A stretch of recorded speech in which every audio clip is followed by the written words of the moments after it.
Good morning, everybody. Kathy Hawk here. Happy Monday, or whenever it is that you get a moment to listen to this.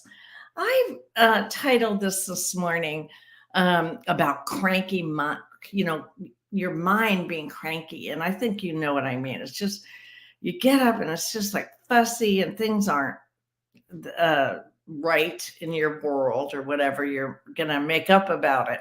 So let's take a look at where that happens in flow patterns, because we're all in a flow pattern. So we are moving forward. So either sometimes we're stuck, sometimes it's fast, sometimes it seems like we're looping back over and over and over again to, what, on the Clarity River, they look like eddies.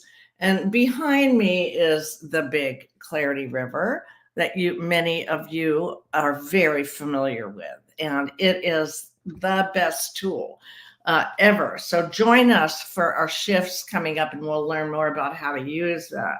Well, and what I wanted to point out to you was the place on the river when you're mentally cranky, right here, where you're swinging.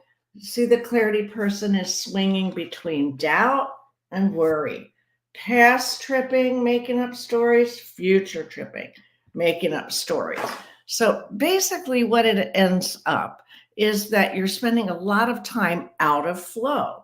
So you'll see that as the clarity person is on their rope swing there, that so it doesn't say bad, not, bad person, silly person. It doesn't say that. It just says when you're this way and this way, you're not in flow. So that is what mind tripping does. Gary writes about it so elegantly and so humorously when this comes out on Friday, and he labeled it mind tripping to bleakness. And that's what it's like. It's like you're making up stories about, well, if only I had done that, or going back into a conversation that you had and replaying it, or going into the future and making up something that might happen that hasn't happened. And so that is a great definition of mental bleakness. And, it's wearisome. So what do you do about it? You stay in present time. And one of the best tips is to go immediately to gratitude. That's what I do. I go right away to being grateful, even if it's one thing that I can be grateful for. I personally like five. I'm grateful I live in America. I'm grateful I was born when I was, so that I'm a woman with freedom. I'm grateful that I'm healthy. I'm grateful Gary's healthy.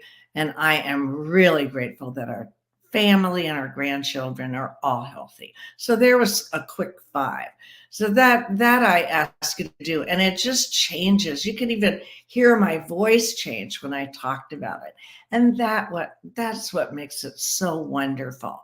So that's what I want you to do this week, is to really get rid of all that mental swinging this way and swinging that way, and basically get yourself back in flow with the things that are important to you, and blessing others with your presence, which is, so I'm going to end now, because your presence is amazing.